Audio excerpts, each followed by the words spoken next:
Hello there and welcome once again to Red Gaming Tech. My name is Marta and today I'm bringing you something a little bit different. This is going to be a discussion of microtransactions in fully priced games, whether they be MMOs or just standard single pay games. And this is going to be mostly focused on AAA games, as you might expect. Now, I'm going to focus completely on the negatives in this video from the perspective of the gamer, and there will be a second video posted most likely tomorrow showing the positives, and that will be from the perspective of the developer and the game itself.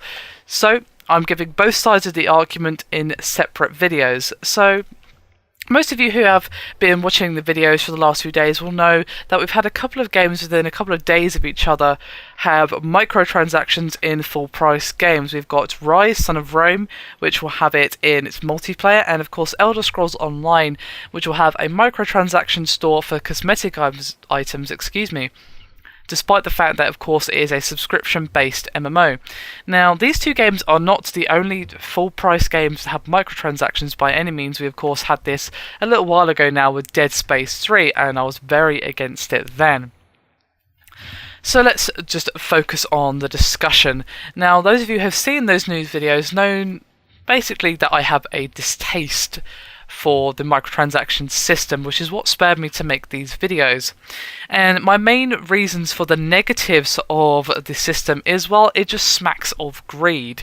That is basically my argument for the negative side from the gamers. You've got a gamer who, whether they have a full-time job, they're a student, they don't have a job at all because they're too young or whatever, they pay $50 or what have you for a game. Okay, cool, that's fine. But then you ask for money on top of that? Really? And then you've got arguably what is a pay-to-win system. Now, in Rise, Son of Rome, that does not seem like it's going to be the case. However, I'm going to reserve judgment on it until I actually see the game, because it's really tough to actually judge whether or not a game is pay to win until you actually play it, see how the store works, and see how it actually interacts with the gameplay and real life players. Essentially, in Rise, you can buy booster packs, that's either bronze, silver or gold, but you cannot just buy a gold pack without first unlocking bronze and silver. So they're saying that people who want to pay real money get no real advantage because, well, they can't just buy a gold pack, they have to buy bronze and then unlock silver and all the rest of it, which sounds fine. I would agree that it doesn't sound like pay to win, but you still have a microtransaction system in a full price AAA release that is most likely going to cost roughly around the £45 mark on release, and then you have to ask for microtransactions as well. To the gamer, to the average person, that does just smack of greed, and even more so for Elder Scrolls Online, at least in my opinion, because while you've got a $15 a month price tag, plus the price you pay for it on day one at the shop, and then you've got microtransactions. Of course, there's no argument about pay to win there, because it's just purely for cosmetic items such as armor and, I don't know, silly hats or whatever, and that's not really cool in my opinion, and the reason is, again, it just doesn't seem right when you're paying X amount in the store, probably like £35 or what have you.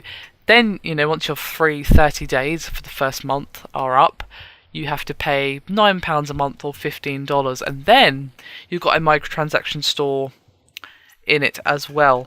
And a lot of gamers are feeling nickel and dimed by these systems, and I don't really blame them, because it's not really the same as free-to-play, because, well, those games are free-to-play. It's perfectly understandable for them to want a monetization system for their free game. That's absolutely fine.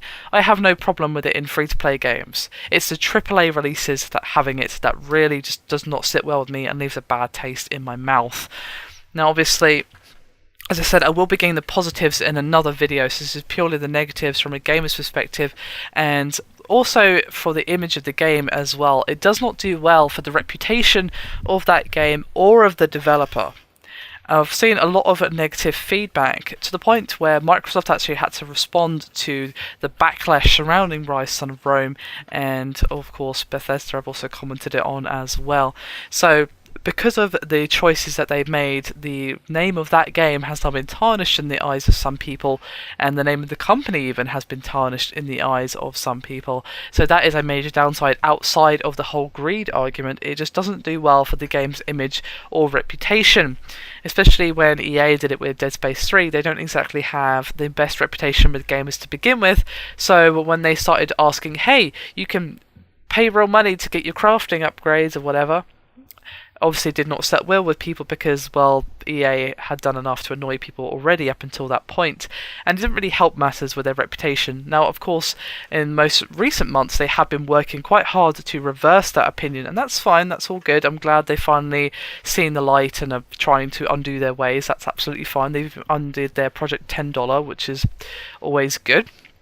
But that's not the issue here. The issue is the effect it has, not only on the game's reputation, the developer's reputation, but the gamers as well. I've seen a lot of people already saying that they're not going to play this game, that has put them off playing because, well, they don't like the decision and they don't want to support it, which really is the best decision. Personally, though, I feel that you have to vote with your wallet with these things, and if you agree with this negative point of view, then that's exactly what you should do. Now, as I said, there will be a video on the positive side of microtransactions, most likely tomorrow, and I'll be curious to hear your thoughts though on the negative side, and then once I've done positive and negative, it'll be interesting to see your thoughts and see what you guys think, split opinion and all that. I know the positive side of things is going to be the unpopular opinion. A lot of people agree with me on the negative side of things, but all in the name of being unbiased, I shall do my best to give you the positive sides of microtransactions because, well, from a company's perspective, there are some, but that is not the video for this.